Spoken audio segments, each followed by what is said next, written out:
Lydia Henderson Philbin and some. Oh, thank you. Yeah, they don't. Yeah. You want to One downstairs? of Jean Johnson's I didn't old see it. stone house on the Enterprise way. And Terry thought, because it didn't have plumbing, or was assistant to president of college, she was executive secretary of college. My boss wasn't in that, kind of took her job. So anyhow, that's how I ended up out there. Was just totally. How is it? Awful. The hills like this, climbing up. It's bad.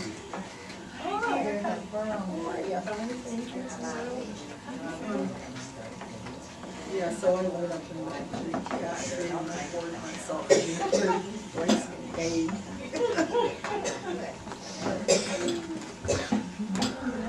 You never know. All is wrong.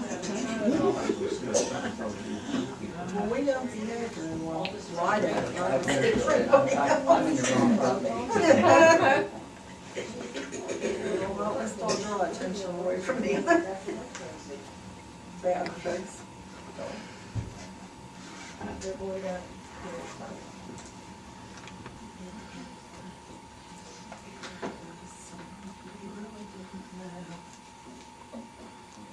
Maybe I'll take that down.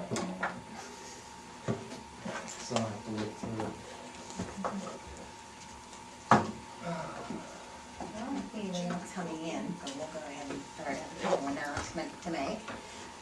I'm Linda Bennett, if you don't know who I am, and I'm the current president of the Historical Society this year. And so I'm welcoming you all here tonight for our special, this is our last seminar, and then our next event will be Saturday, October 18th, and it's going to be the dedication of the aluminum heritage room, the John Sample decorative aluminum heritage room downstairs. It's coming along. It might not be quite finished, but we're going to go ahead and get the dedication or have that on the 18th. It's a Saturday, and it'll be from 2 to 3 to 5. 3 to 5, okay. And so we hope that you can come to that, but there'll be refreshments, and we have a lot of wonderful items from all the different crafters that have done decorative aluminum here from Grove City. Speaking of that, we had a donation of a couple of these Wendowagas ice bath buckets. This one was made between 1945 and 1961. It has like a liner in it. And we're doing a raffle. Tickets are $2 each, or 3 for $5, and we're going to have the drawing at the dedication on October 18th. So if you'd like tickets, you can do that afterwards, and help us make a little more funding for all the things that we're trying to do here. And also, if you're not a member of the Historical Society, we have membership forms so that you can join and help support us. And that way you'll also get the newsletter, so you'll know what's going on here at the Historical Society. So I'd like to welcome Steve Adams. Steve is one of our volunteers on the second Saturday, right? I believe so, yeah. And he's been working in the aluminum crafting business for quite a while, but I'll let him explain to you more about what he does. Okay, thank you. Thank you, you. Linda.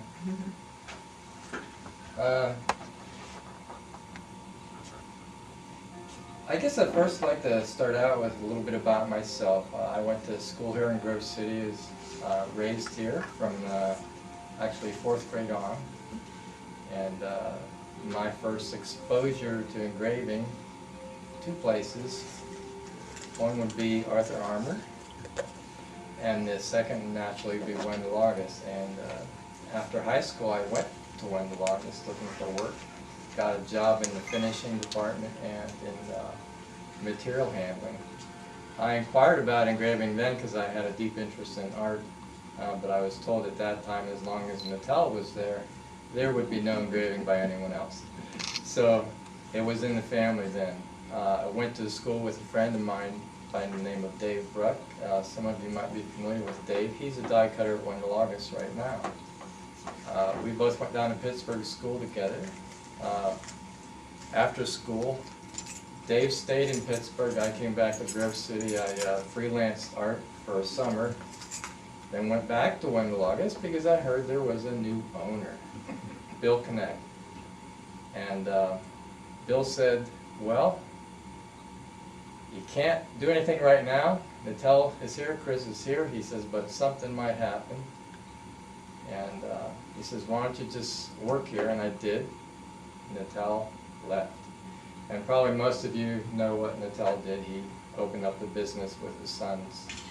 And what, does anyone know what that alley was over there? Off what street? It's off East Main Street, Okay. between Rainey and Summit Street. Okay. Anyway, Nattel leaves. Bill says, you want to give it a shot? I said, sure. And I get the job.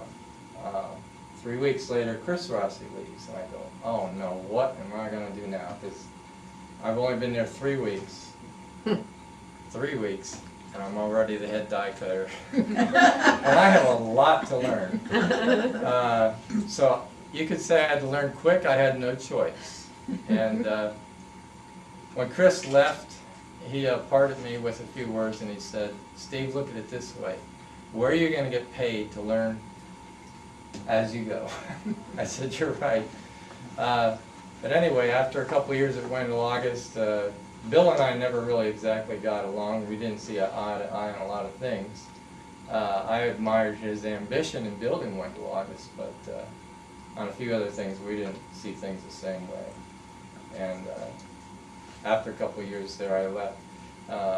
One of the things that probably a lot of people don't know is that the Rossis actually contacted me and asked if I wanted to work for them as well. It's a good thing I didn't, because we all know what happened with the Rossis. Anyway, I went to Silver Spring Forge down near Carlisle, Pennsylvania, with James McCutcheon and Fred Tottarella. That didn't work out either. Unfortunately, Fred thought people would just walk in the door. He was a great guy, but promoting was not his way of doing things. He thought he would walk in. Fred decided to leave the business. Jim bought him out. Jim said, Steve, do you want this business? You can buy it from me. I didn't have any money at the time. I couldn't. So we worked there for a little while. And while I was working there, I looked for work elsewhere. Went to Connecticut, where I interviewed with a company called Medallic Art Companies, the oldest medallion company in the United States. And I got a job there.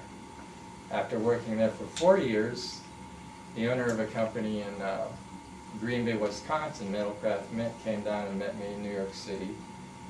And we had dinner together. And both my wife and I went to meet him, and he said, well, why don't you come out and see how you like it? Little did I know that when I went up there for a week, they just didn't want to talk to me. They wanted to see me work. And I didn't bring any tools, and they said, just use what you find here. But that was enough for me to get the job. And they moved me up there, and I started working there. Sometime after 2002, I started thinking about doing other things. I thought about going out on my own, but another person in Auburn, Washington, had been after me for a long time, and he said, Steve, he said, I know you'd like to be at home. He says, how about if I pay you to work from home? So I did that, and that's what I've been doing ever since. I work for the Northwest Territorial Mint. I am their only sculptor. And I also do die engraving for them for coins and medallions as well. So that's where I am right now. I'm back in Grove City. We purchased my parents' house, so where it all started, it's back again. A lot of people don't know this, but a short time after I got the job at Wendell August, I called Dave, who was working for a sign company in Pittsburgh, and said, Dave, why don't you come up, give it a shot. I said, I know you have the talent, I know you can do it. He came up in my parents' basement. I started showing him the basics to die cutting. What we used there was actually a table saw, and he practiced cutting dies in table saw, and he did some at home too. And he was able to gain the knowledge he needed to do something pretty decent, took it in, and he got the job, and he's been at Wendell August ever since. At home, besides the sculpting and engraving, I do coin engraving as well, and hobo nickels, and that's what I do. I'm curious though, have any of you ever actually watched the die cutting at Wendell August? Anyone? Yeah. So a number of you have seen the engraving. Have any? I know Tom's seen die cutting. His father was quite a talented man. Truly admired him. And that workshop was something else. What contact did you have? You said before you My started. mom took me to your father's shop. Okay. And I was quite young then. That was before Wendell August even. And I said, Mom, where are we going? What are we doing in this alley? She says, no, you got to see this. And she went in there, and she had purchased some items there. And I got to see the shop then. I can't remember my age then, but I remember being impressed. And that's why it's such a treat to go in there now, because it's still the same. Anyway, have any of you ever seen die cutting in any other media? Any other way besides Wendell August? No? Well, there's something that a lot of you carry in your pockets, and that's coins. And that requires a die being made. And although that's a different way of doing it, the principle is still the same. Linda, I have a question. Did we not get any of the papers Heidi sent? Oh, no, she never sent them to Would there be any possibility of running off with you? me. Yeah. Oh, jeez. Because I was looking and I'm thinking, no one has any of my notes. I Okay. told her to email them and I would print them off, but she never did. Yes, you did. I didn't get it. Okay, well, here it is. Sorry about that. This will help. This will help. Okay. I'll just draw it out here a little bit. Anyway,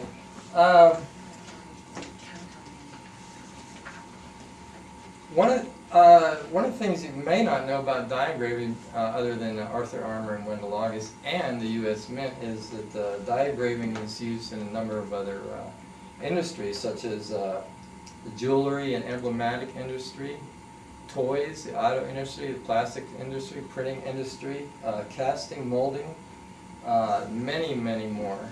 But for this particular seminar, we're going to stick with medallic related things.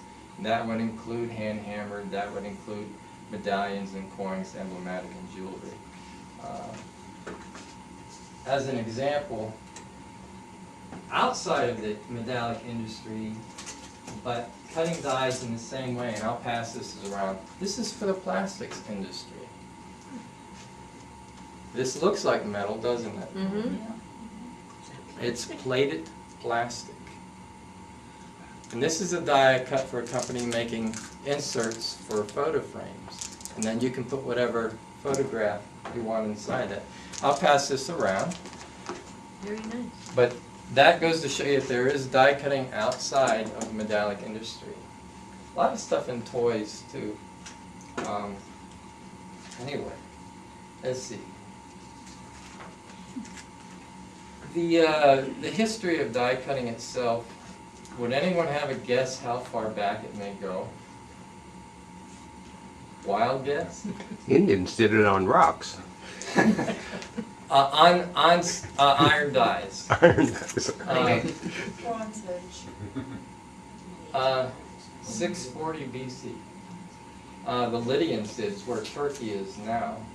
They used iron dies and iron tools to cut the dies, although the iron chisels were slightly harder. And it was for coining purposes. The Lydians were the first people to invent die striking and the concept of making a die.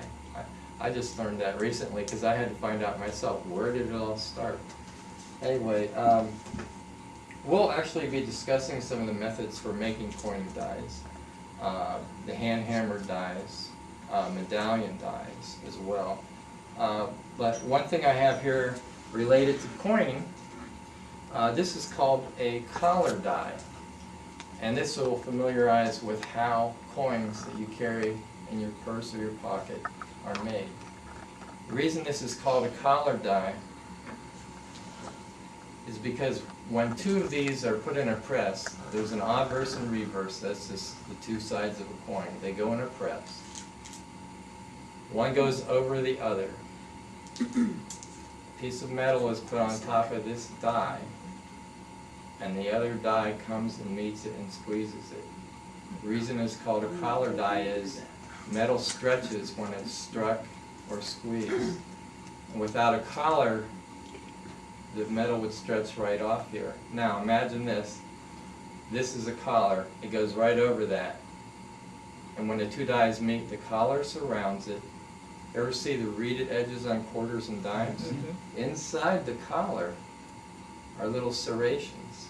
Right. And when the metal hits that and stretching into the collar, that's how you get those edges. But I'll pass this around. This is a portrait I was working on. And this is how coins are made. Steve, how long did it take you to make the Die? That die? That die took, I think it was a week and a half to do. Go ahead. And what would a market value be for a frame like that? That particular frame? Under $10. Oh my, Yeah. thank you.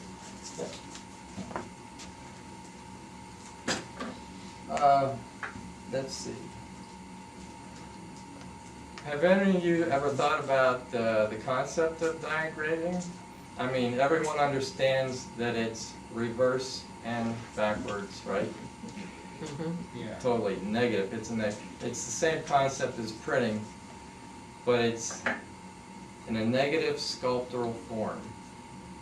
So everything that you want to look like in the positive has to be the opposite in the negative.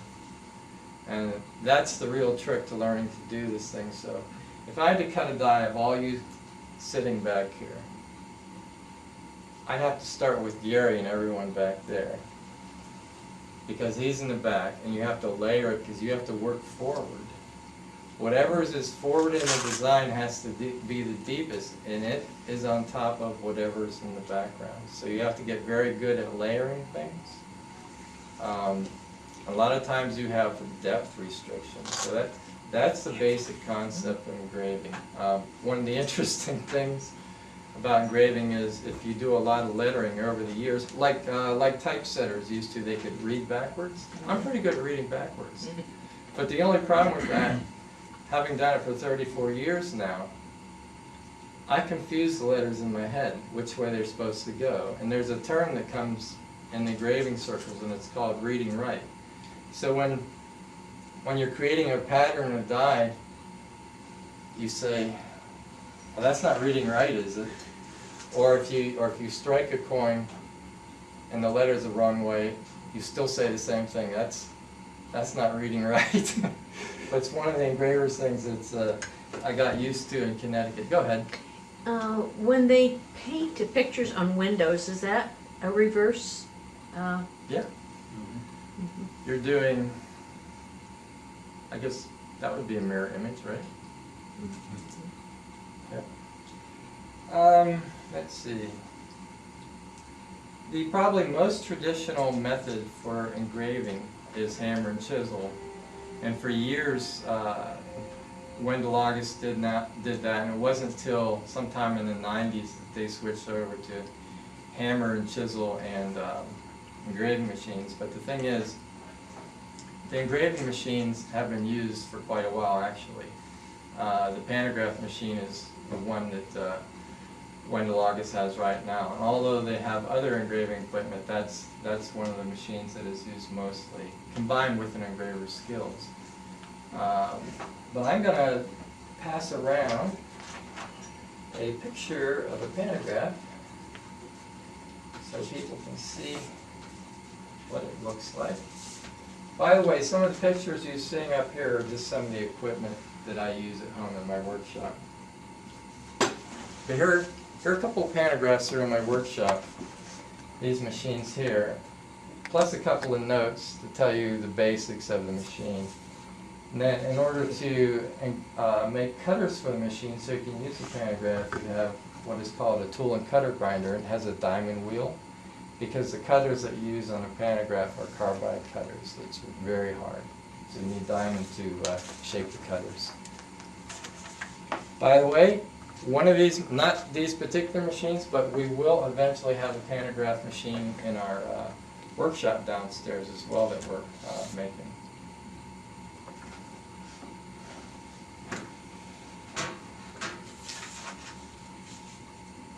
Might as well pass this around too. This is a die. Has anyone ever seen proof coins? The mirror finish? Yeah, this is a worn out die. That's the only reason I have that one. But I just replaced this die for the company I work for, and we usually end up scrapping the old dies. But this is a proof die I did last year and just recently recut. But again, this is a collar die for striking silver dollar size coin. And you can see what this is a polished surface. And in order to do this, you heat treat the die first. After heat treat, you use various smooth stones like sanding over it, and then you use different diamond compounds to get that proof-like finish, the mirror finish. How long does the die last? That's an interesting question. That depends how good the press operator is. If you have an experienced press operator, a coin die like that could last up to 800 strikes before it would be need to be repolished again. If not correctly heat treated, the die might only last a few hits and then break, and then you have to replace it. But it's not unusual to get a couple thousand pieces out of one die. Who owns the copyright on the dies that you do? Do you have to register them?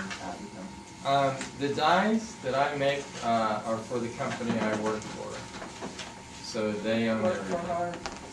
They own everything. Yeah. The designs themselves are sometimes owned by the customer that commissions the work.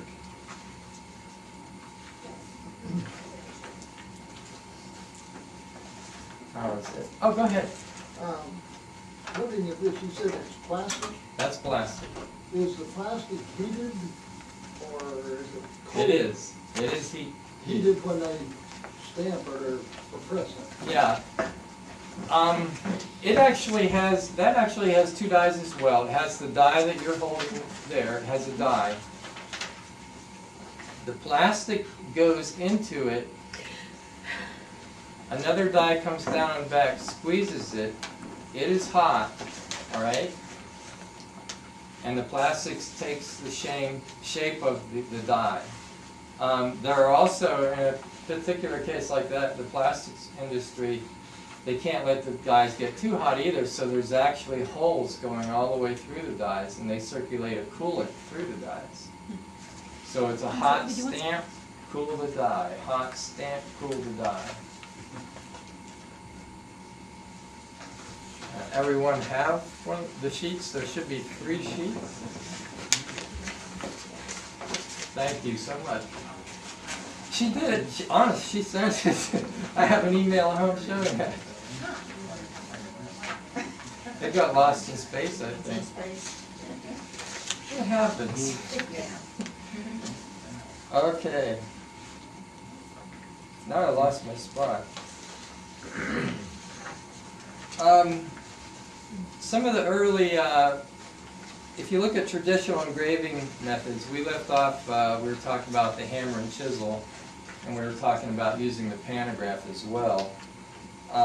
In the 1700s, actually, the first pantograph was invented. And although it was crude and it was for reduction, it was not mechanized. It would not have been able to machine cut something. It wasn't till the 20th century that some of the first mechanized pantograph machines and reduction machines were made. And I do have some demonstrations of, well, actually not demonstrations, I do have some things, reductions from models to show you. Even with the invention of the reduction machines, the hand die cutter was still extremely numerous in the metallic industry. There were advantages to using reduction machines, but because of there were some limitations as well, that's why the hand die cutter with the pantograph, especially a highly skilled engraver, could increase his abilities and capabilities by using a pantograph machine. Now I'm going to show you what the Janvier of reduction machines started. I'm going to pass around a picture of the Janvier.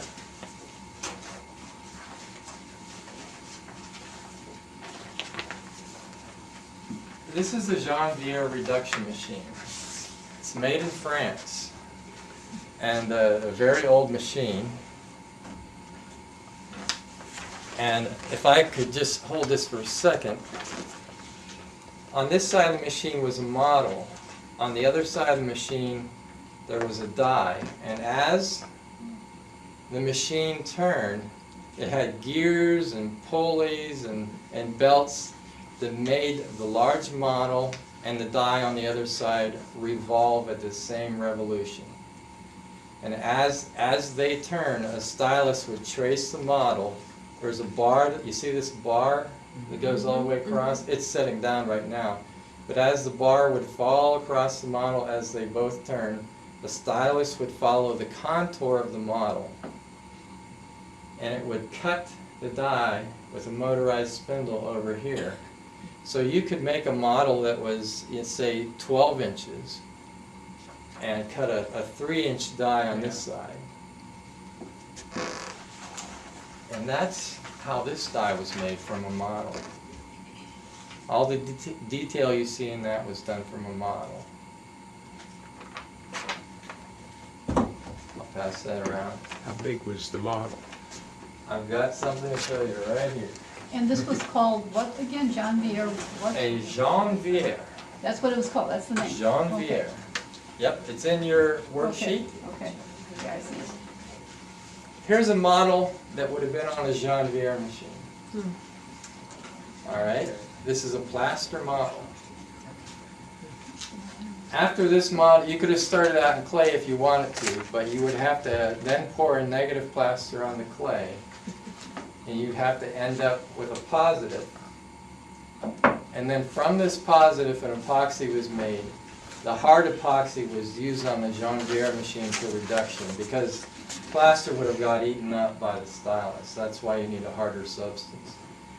But this is what they call, you can see it's plaster all right. This is something called a City Series, and it's for Salt Lake City. Now, I don't know, can all of you see that very well? Okay, now keep that in your mind for a moment, because I'm going to show you something that was made from this. I believe that's 14 inches, the design is. And that was reduced on the Janvier machine. And I have a piece that was made from it. And I'll pass this around so you can see what can be done with a reduction machine. Have you done reductions on the Janvier machine? No, I'm an engraver. I do the sculpts that go on Yeah. the Janvier, yes. This is a metal from a die that was made from that sculpt. And all the detail that's on a larger scale is now on a smaller scale. This would have been struck from a die like you see right here. This is called a splash die. The reason it's called a splash die is two dies are placed in a press. Metal is put in the press. They are squeezed. The splash is actually the metal expanding. Once it fills the cavity, the splash is the metal that stretches out beyond the cavity of the die. That's why it's called a splash die. I'll pass this piece around. So that came from a 14-inch model, and that's a 3-inch size. Does the excess then have to be trimmed off? It is lathe trimmed. There is a lead is made from the design, okay? It's put in a lathe. The metal is put in there, and as it spins, the excess is trimmed off. This is still done today? Still done. It sounds tedious. Yep, still done. Here's another one. I'm not necessarily following everything on the paper, but I'm kind of moving around on it. Here's another one. This one's small enough that I can pass around. Here's a portrait I did for the second inauguration of George Bush. Now Dick Cheney's in the background. All right, I'll pass this one around. All I ask is, if you have jewelry, don't go over the surface.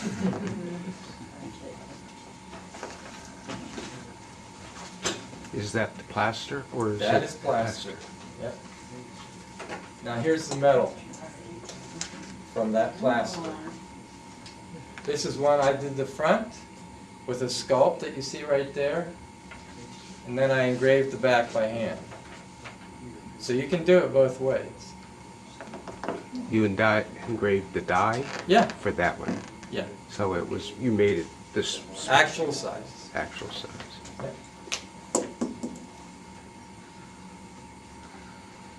Another way to make dies is that anyone ever heard of die sinking? No? I will explain the process.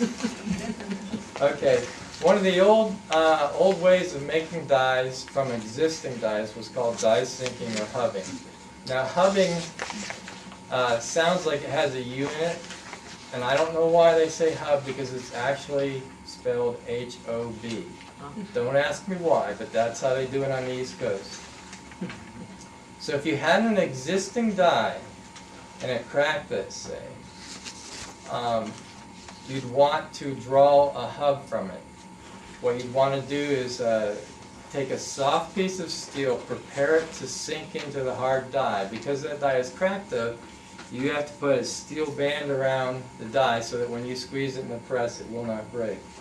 You take a piece of steel, soft steel, and you squeeze it with high tonnage into the die. That die is already hard, so the soft piece of steel takes the shape of that die. Now it's not all that easy, and somewhere in there I say proprietary, so I can't explain all the details of how this is done. But it can also involve some machining and acid etching. But after the hub is made, you then take this, heat treat it. You now have a hardened hub. You take this piece and in turn sink it into a soft piece of steel. You got it. You have a new die. This is a hub. So when you do it the second time, you get that reverse image that you're looking for, is that? Exactly. Okay, I get it.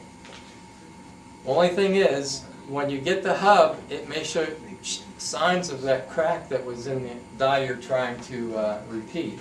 So you clean that crack off the hub. Remember, it's now raised on the hub. That little crack is now a raised little sliver. Clean it off before you make the new die. Okay.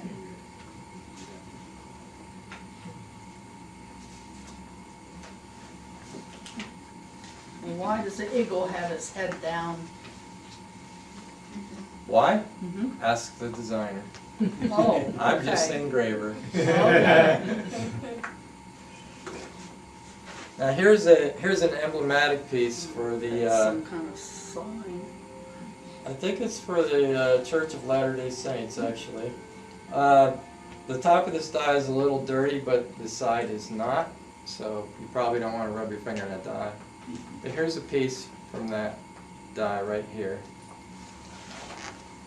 That is a die that I hand engraved.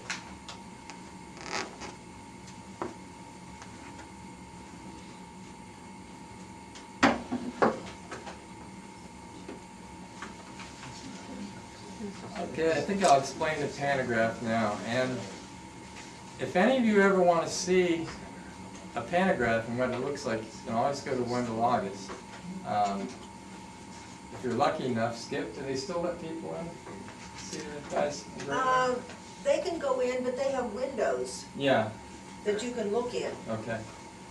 Yeah, but sometimes, in fact, Dave Bruck every once in a while puts a sign up, come in. Yeah, I know Dave says that once in a while he'll wave people in too, yeah. Okay, pantograph. Pantograph is an interesting machine. I'm going to pass around some patterns that are used on a pantograph machine. Any of the patterns that you see have this clear plastic. These are hand engraved patterns. I'll start some over here. Start some over here.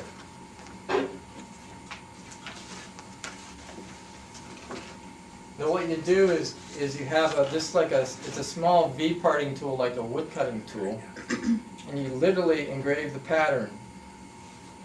And these are patterns for a pantograph. Some of them have numbers on them. I think maybe some of them don't, but a lot of times I'll write the ratio on there. This is a photopolymer pattern. You make a transparency, and through a machine that's usually used by the printing industry. These are usually for printing plates. You can actually make patterns for the pantograph. Now, on the pantograph, I only used the lettering on here. Anything that's done with modeling, you end up making a hand-cut pattern for. So this is called an overlay. Then after you cut the lettering for this die, you would lay this overlay on top of it, and then you would start using the pantograph to lay in this design in steps on the pantograph. Now the pantograph is only two-dimensional, but you can cut layers and levels to aid you in cutting, but all the handwork is still done on the bench. I'll pass that around. So this is what again? What was the name of this? That's a photopolymer. Photopolymer, okay. You actually expose it to black light, and it's actually a really ecological way of making patterns. It's water-soluble material. There are no hazardous materials in making that. Used to make zinc patterns, and those zinc patterns are highly flammable, and they actually outlaw them. Yeah.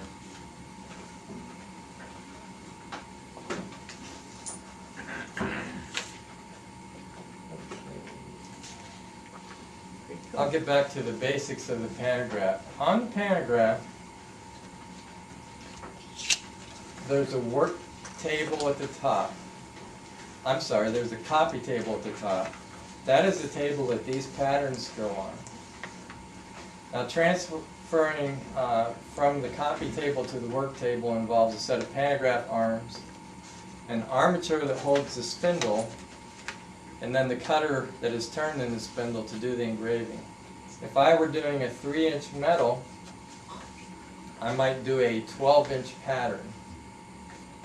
So then you would set the ratio on the pantograph arms. Each arm has a number on it. Then you would set a corresponding ratio to reduce that 12-inch design down to the size that you wanted of 3 inches. So if I were doing something at if I were doing something 3 inches and I had a 9-inch pattern, let's say, that would be 3 to 1. 12 inches would be 4 to 1 for a 3 inch. So that's what you set that up for. This is what the spindle looks like. It goes in a pantograph. Don't have the machine here yet, but we will. Anyway. This is the most expensive part of the machine, right here. To get one of these rebuilt now is right around $1,500 just for a rebuild for that little baby right there. Gorton the pantographs that we use for industrial engraving, they do not make new ones anymore. They strictly rebuild the machines. But when you are using the machine, in order to bring the cutter to the work, this is a collet, by the way. This is a collet nut. This is a cutter, and it screws in that in the machine. And then you tighten it with a wrench. And this will turn at 18,000 RPM in the machine. To raise and lower the cutter, you simply go like this with this lever. But in order to meet the work with the cutter, you actually turn the table up so that the work comes up to the cutter, and you can work in increments of 1/1000th of an inch at a time. I think probably a couple thousandths of an inch would be about the width of a hair or something like that, approximately. Are you a machinist? I worked in the machine shop industry for about 7 years. Okay. Here's something interesting. The die that you all saw right here, most of the time there are restrictions to depth on these collar dies. Right. And you have to be able to model things within a limit on a die like this of about 12/1000ths of an inch. As a machinist, you would know what 12/1000ths of an inch is. A piece of paper is about 4 to 5/1000ths of an inch. So this would be about 12/1000ths of an inch. Something like this splash die, you can go pretty deep relief. You can go up to a couple 100,000ths. I've seen them as much as a 1/4 of an inch deep. That would be 250,000ths of an inch. But anyway, that's how the pantograph works. But there are a couple of advanced methods for the pantograph. And that is one, this is something I don't believe they do it under law right now. You can use forming guides. Can people see that guide is slightly dished? Okay. This is attached in the machine above the spindle. Can you see that this spindle actually has a little stylus at the top? A little thing sticking out. By mounting that in the machine, we'll let Tom do that. Sorry. That's all right. I remember, where was that? Oh, was it a wedding? Miss Stuck was at a wedding one time? Her phone went off. Miss Stuck's wedding. not her wedding, but her phone went off. She was so embarrassed. If you know Miss Stuck. Yeah, she's Miss Eddie. Anyway. Oh, don't tell her I said that. They won't until they see her. No, we challenged it. I should not have said that. Anyway, in the housing of the spindle, this is spring loaded, and if you release the locking mechanism, this spindle can actually float and follow that. And whatever shape that you attach up here, this spindle can cut. So this can be an aid in modeling with a forming guide. You can do all kinds of shapes, concave, convex. Another way to do things is by attaching this unit to the forming guide bar. Can you see that there's a shape in here? Yeah. But you can also adjust that with these nuts. You can make it this way as well. This is called an adjustable forming guide. So you can do concave or convex, which is great if you wanted to do some lettering in a banner. Not only could you cut the banner, shape the banner with this, but then you can cut the lettering as well. Another one, this is a little bit trickier. This is called a floating forming guide. See that? It's attached the same way, but instead of the spindle following a forming guide underneath this time, the shape is on top. And in the armature with the pantograph arm above it, there will be another stylus up here. So although this still floats down here, it floats up here as well. in turn the spindle ends up following whatever this does. But this floating forming guide is actually good for really steep angles, as much as 60 degrees in a piece of steel. Yeah, that's quite a bit, isn't it? Yeah. Yeah. A lot of people cut dies using these for class rings.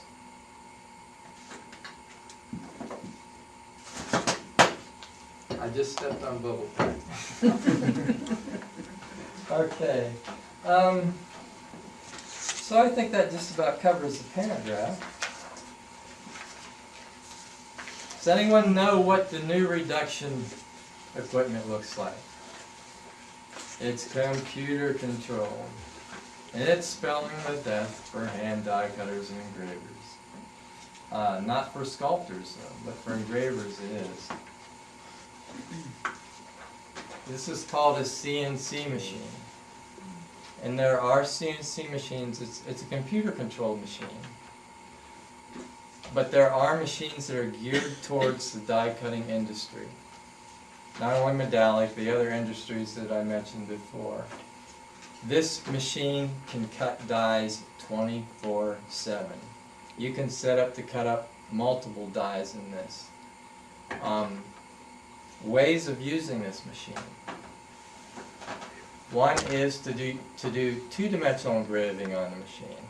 That's just a matter of programming on the computer to cut two-dimensionally.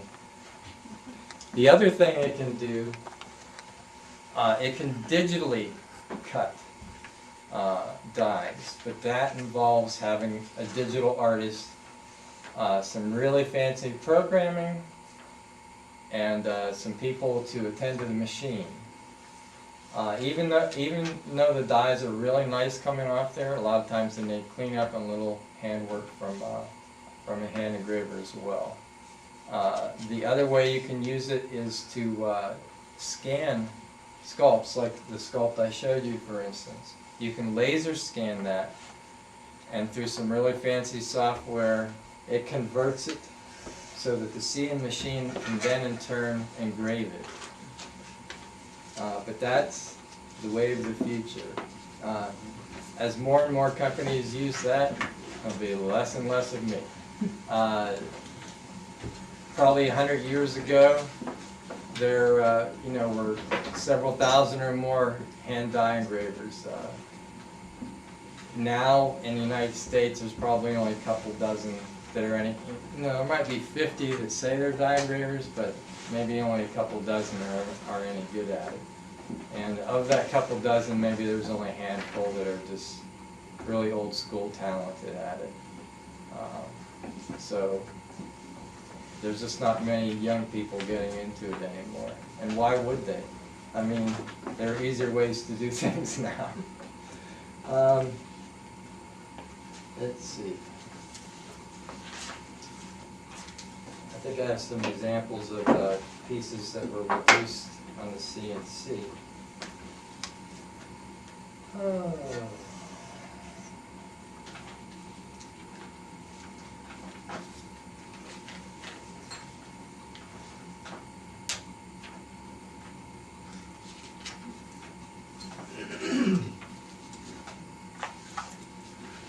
Here's something for a knife handle.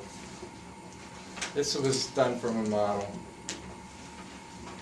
And that's something that CNC can work on stuff small or large.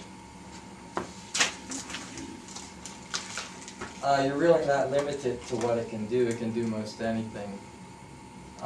The only other differences in digital die engraving is that it doesn't have quite the same character as what hand-cut dies have.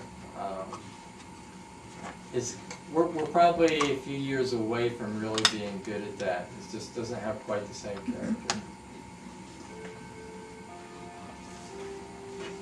I'm going to pass around a couple more examples of reduction pieces from sculpts.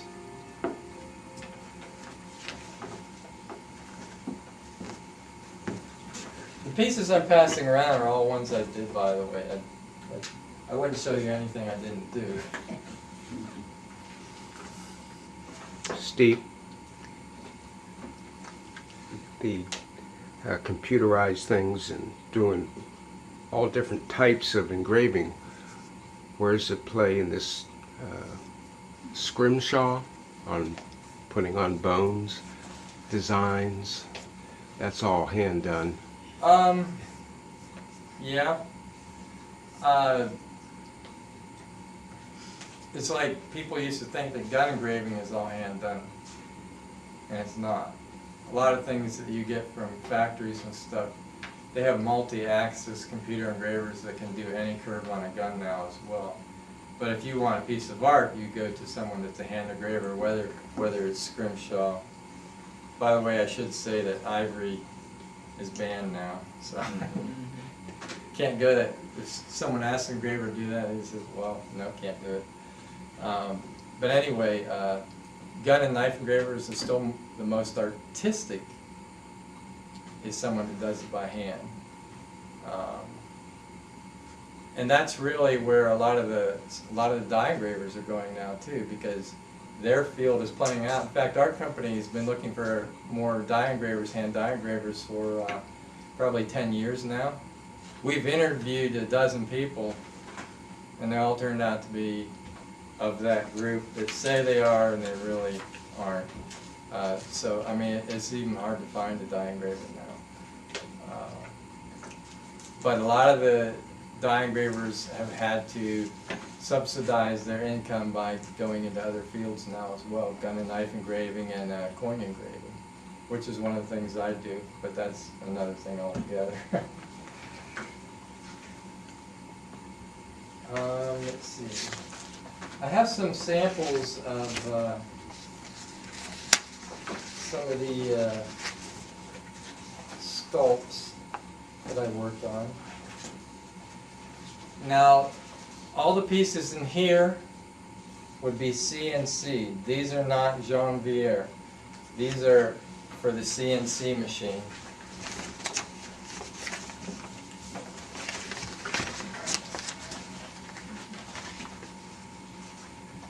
Now, let's get to hit some hand-hammered things. Now, when you get the CNC machine product, how does it compare to the old old-style production? I'll put it this way. An engraver can tell the difference. A hand engraver can tell the difference. Someone who invented the software, or is a computer person, thinks it's nice. In many cases it is nice. But someone who's been doing hand engraving their whole life can tell the difference. That's why some of the coins you see from the U.S. Mint that are digitally sculpted look like crap, actually, truthfully. Yeah. Some of the newer coins that are more like caricatures, they can still do good stuff, but the digital stuff is not very good at all. Like I said, we're a few years from bringing real life to the digital stuff, but it's getting very close. Okay. Which is why people don't want to be die engravers anymore, because the machines will be replacing people like me before too long. So this is mass production. Mass production? Yeah, sure, it is. Most of what I do is commercial. There's not a lot of art in it. There's some art in learning the skill. Occasionally I get to design things, but most of the time I have to do commercially for someone else what they want. So you say that the newer coins are digitally produced? A lot of them, yes. From about what year? I mean, if I wanted to go back and look at the differences. I don't actually know, but it's been going on for about 10 years at Okay, least. okay. They have a bank of digital sculptors at the Mint and sculptor engravers at the Mint. So it's a combination of both talents. Uh-huh. But eventually, some of the old school will be phased out. Okay. Now I see S. Adams on this, do you put them on all the ones you? Only the ones I design. Okay. But you are usually an engraver. Now is Lenny at Wendell, is he a designer? or is he an engraver? I as couldn't well? tell you if he's a designer or not. He's an engraver for sure. Does he design anyone or at all? I don't think so. Okay. When I first started at One Logos, the first thing they did is they brought me one of those old table iron dies. Are they still around at all? Those great big ones? Yeah, the huge ones. Yeah. And Chris said, you're gonna learn to cut iron. And he had me recutting, I guess, dogwood. That was the first thing I ever did at One Logos. So this was just a practice piece. 3 weeks after I started, oh, that's not it. Not 3 weeks, I don't have that piece with me. Anyway, this is a piece I did probably about a year into working at One Logos. This is all hammer and chisel. And I look back at stuff like this now and I go, I would never want to do that again. Because this is tough to do, something like this with hammer and chisel. I'll pass this around.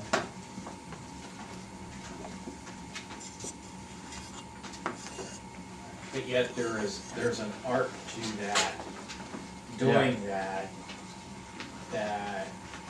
when you take mass production, newer technology, and you take someone that sat down, hand cut that, there's just a difference in the quality and. To me, Yeah. there it is. Well, even for me, as someone purchasing it or seeing it, I can see it in furniture and stuff. It was handmade compared to furniture that was. Oh yeah, there's a big difference. Yeah. So when you made one of these with hammer and chisel, if you made a second one, it wouldn't be exactly like the first one? Oh, this is from a die. That's from a die, okay, Yeah, just like it went Logos or Arthur Armour. okay, A die is cut and then the pieces are made from it. okay.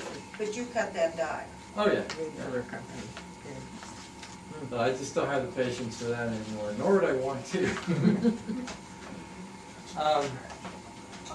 I'll pass around some examples of things that are hand hammered, and you can see a pattern for a pantograph. Remember, the pantograph, you help yourself. It doesn't do the modeling for you. You cut levels. You make a larger pattern and you reduce it to a die.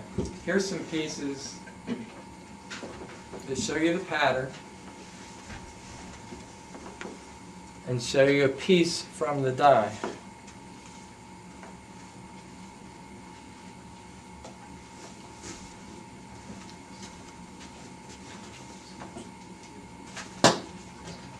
There's that bubble pack again. Okay.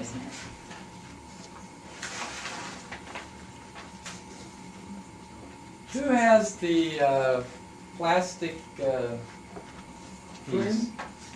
Picture frame, Yeah. right here. Did anyone recognize this from that? Yep. This is not the lattice part of the design, but this are the roses and the doves. So this is how big the pattern is to make that.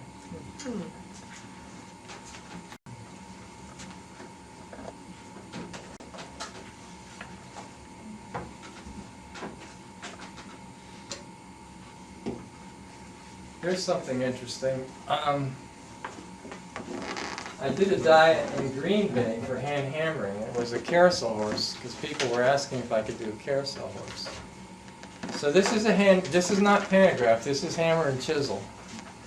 I can't pass this around. It's just very heavy. Okay. But I'll bring this around if anyone wants to look at it. It's a carousel horse.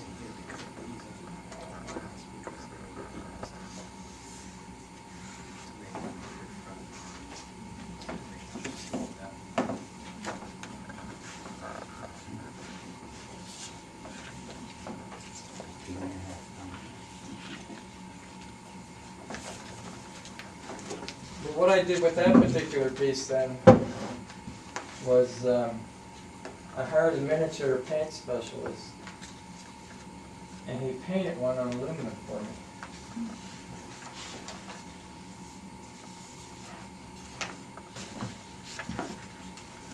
You hammered that design onto this, and then it was painted? Yeah. Wow.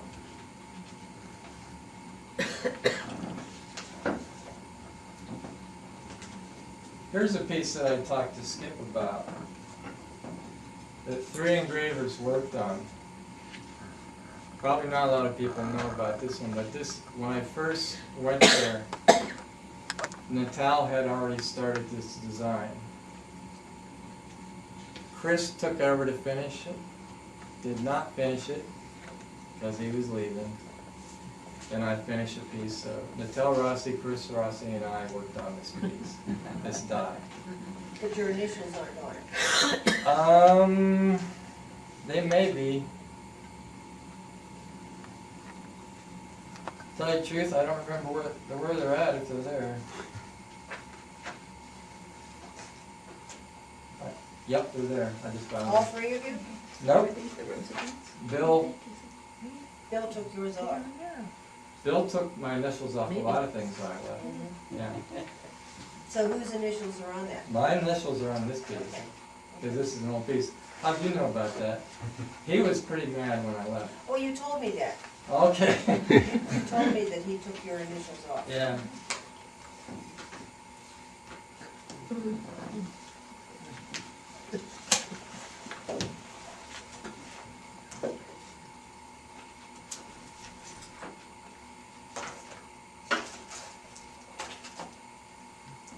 Now I'll go over some of the tools I use. How do you paint something like that? I didn't. Okay, I hired a miniature painter specialist. okay. Is there an automatic machine that would do that? No. No? That's by It's hand? all, It's by you should hand. see the brushes they use. They're tiny, tiny.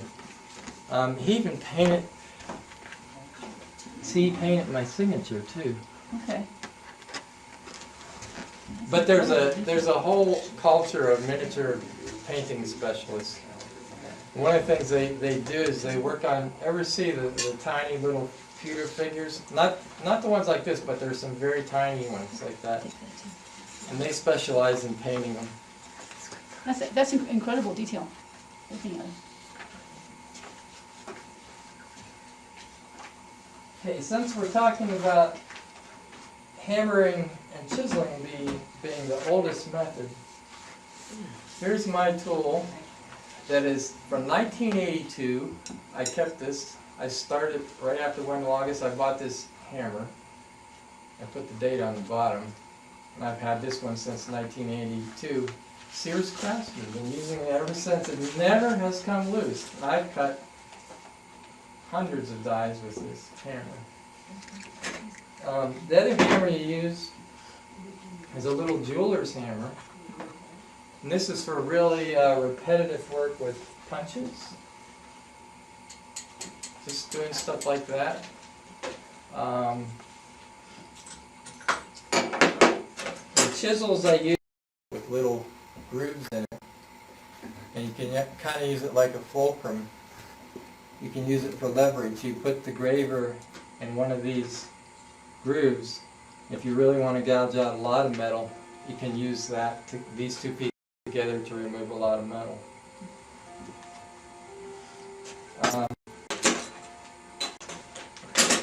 On the pantograph, if you guys looked at that one photopolymer pattern, you can see a skinny little stylus in there maybe would not do so good to start with. But you have different size styluses for your pantograph machine, so you can start out doing really wide cuts first when you're using a photopolymer pattern. It's not until you switch to the hand engraved patterns that you start using the finer styluses. The cutters are all carbide steel, and I'll pass, well, yeah, they're carbide cutters, but here's a cutter. Feel how heavy this little piece is. It's really dense, and it holds up well on steel. Feel how heavy that is. Yeah. That's what you have to use a diamond wheel to shape for your pantograph machine.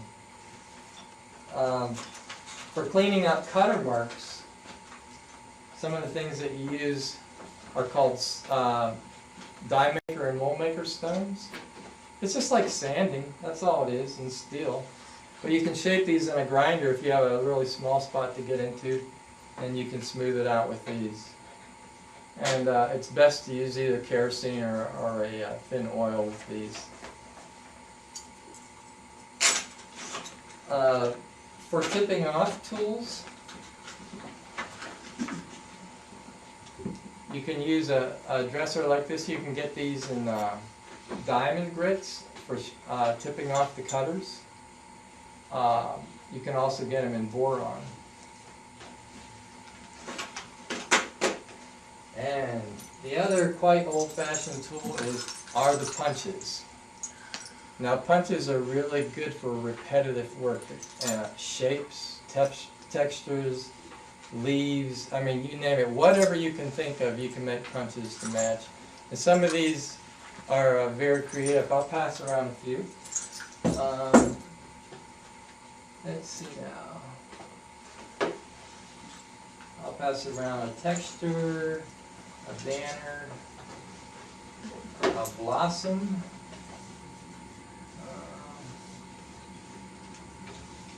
a rope. And so what we have here is a cross banner, texture, a blossom, and a rope. Now remember, they can be anything you need to repeat as far as design goes. But these pieces of steel are soft. You cut them to the length you want. You shape them by hand, engrave the punches to what you need for the purpose in the die, either for one specific use or for long-term use, using many times. After you've shaped it to what you need, then you have to heat treat the punch so it'll last for years.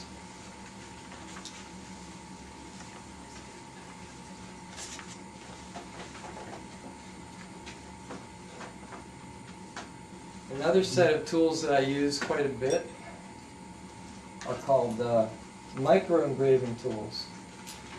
Let's see, I don't know. That's a stereo microscope right there on the screen. And when I do teeny tiny work, these are the kind of tools that I use. What they are, I turn these handles on my lathe, but the tips of the tools, in fact this whole thing is full of these tools, all they are is the same shapes of these gravers, those chisels, and some sculpting tools. Now the gravers and chisels you use going forward. Sculpting tools you can use pulling back, yeah, which is what some of these do. So when I'm working under the stereo microscope, these are the tools that I'm generally using.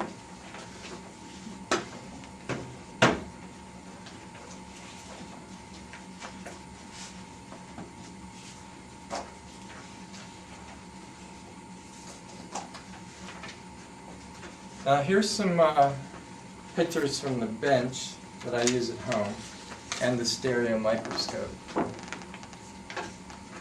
One of the new ways of hand engraving that gun and knife engravers use that kind of has replaced the graver and the hammer and chisel is the use of a pneumatic engraving machine.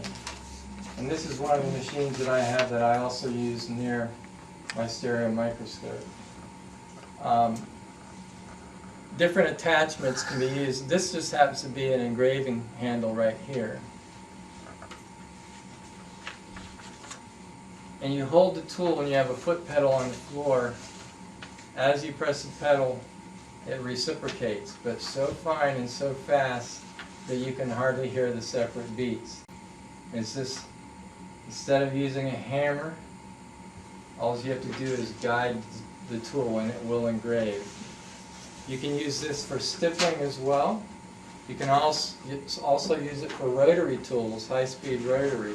The rotary tool I have goes up to 400,000 RPMs. Believe me, that is a tool that you have to be extremely careful with because it will remove steel like butter. So it's easy to make a mistake. You have to be really steady in using it. That's what this is a Graver Max.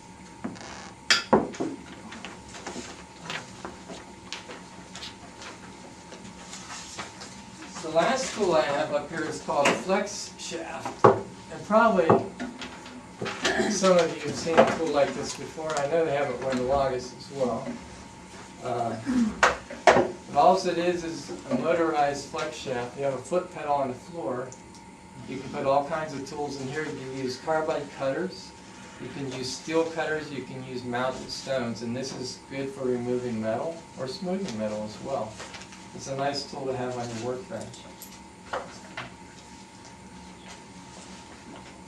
Well, I'm at that point that I think I've just about covered everything. Are there any questions? Yes? You had mentioned using it, was kerosene as a lubricant? Yeah. Does this craft ever use turpentine as a lubricant?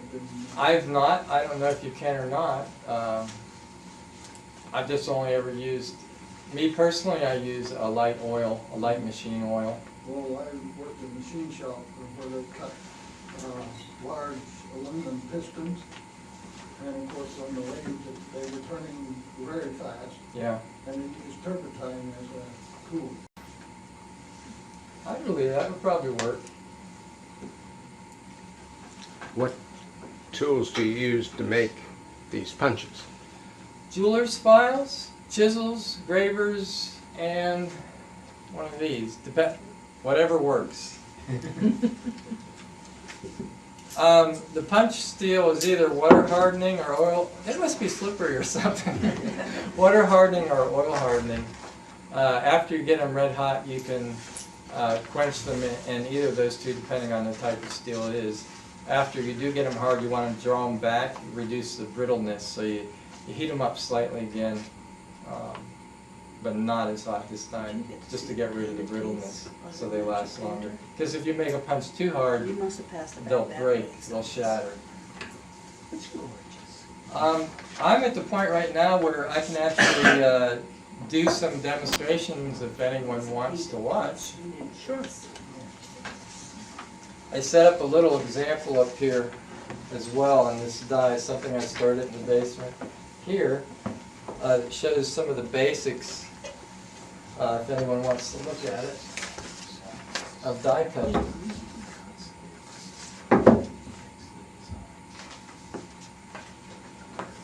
But I'll put a piece of steel on there and demonstrate some of these tools. If anyone wants to get a closer look, you're more than welcome to come up.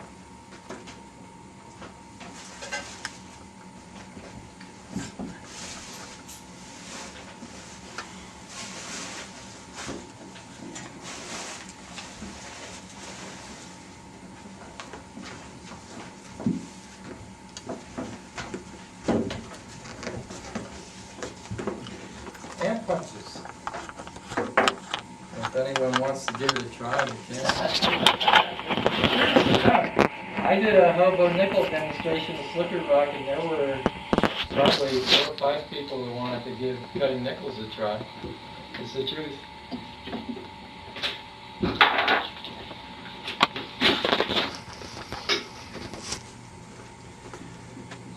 When Chris Rossi first talked to me about engraving, he said, first thing you want to do is know how to make the tool. So that's the first lesson I got from him. The second lesson was, can you engrave a straight line?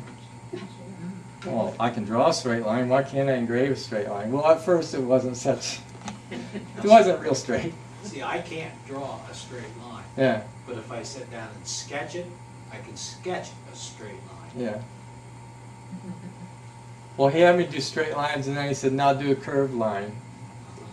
And then after that, he had me remove metal between lines, understand the shapes, and then he said, now you're on your own. And he left. And he left. Yeah. Now, is there any set way of knowing how deep you're wanting to go? How deep? Yeah, when you're doing your depth perception. Well, if you're doing these, Yeah. since you're using the pantograph to help yourself, the pantograph is in increments of 1/1000th of an inch. Okay. So you know about where you are. Leave off at the two-dimensional part before you go to the bench. So you already kind of know where you're at with that.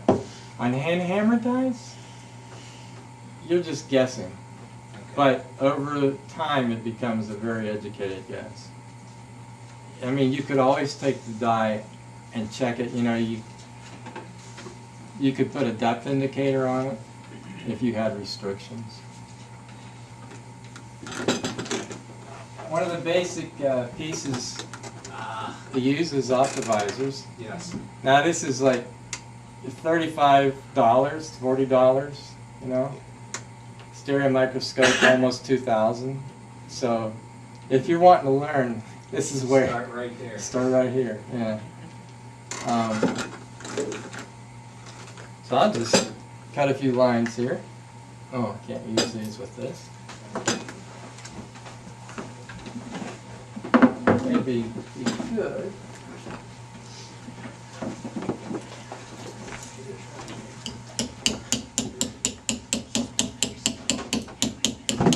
Right now I have a slightly rounded tool.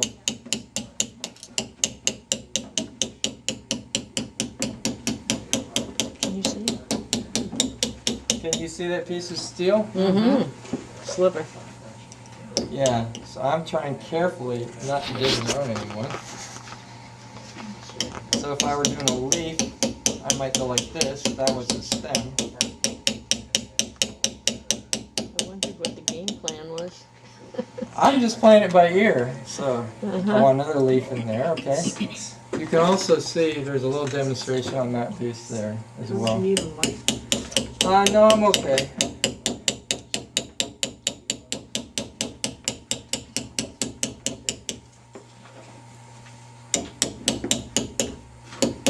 You need to use a magnet to pick up these slivers.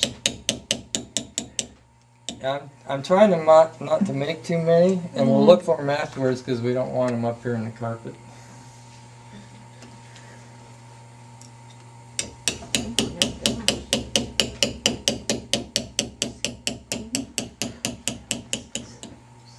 When Bill Connect first gave me a piece of steel to take home, they didn't give me any chisels or anything to work with. He said, see what you can come up with.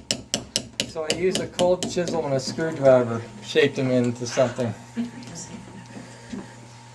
Do I let you go?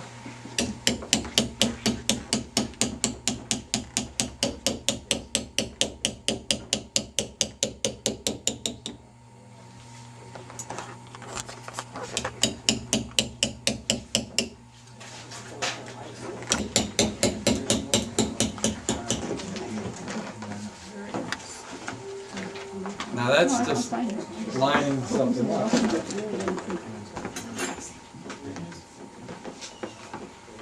Another thing to do afterwards would be to give the leaf some shape. So again with a flat chisel and remove material.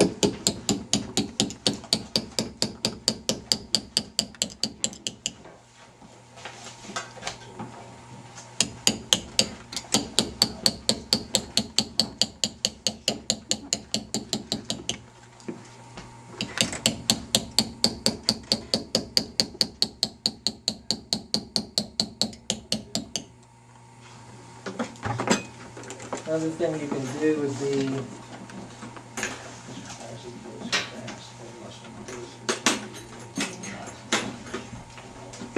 to put some veins in.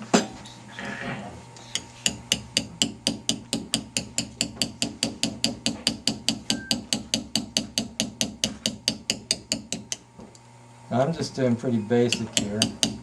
Don't have time to cut a die, but I'm showing you how the tools work. It actually cuts fairly easily. Has your left hand become more responsive over the years? Most people only have one dominant hand that works really well, so has your left hand become very... I haven't. I do notice that I'm right-handed, okay? But sometimes when you put a pattern on the machine, you've already got the pattern lined up with the die, and then you realize, oh, I need to put something else on this pattern. One thing that happens is that you kind of have to learn sometimes to engrave with your left hand. I struggle with that. Some people are a lot better at it than I am. But has it improved? Has the relationship, not talking to each other at all? Not a whole lot. I have really good control moving this how I need to. The right hand's pretty lazy. All it has to do is this. I have no carpal tunnel problems though. The interesting thing at home on my bench, I have something called an ergo rest, and I have one on one of my pantograph machines too. And it's an articulating.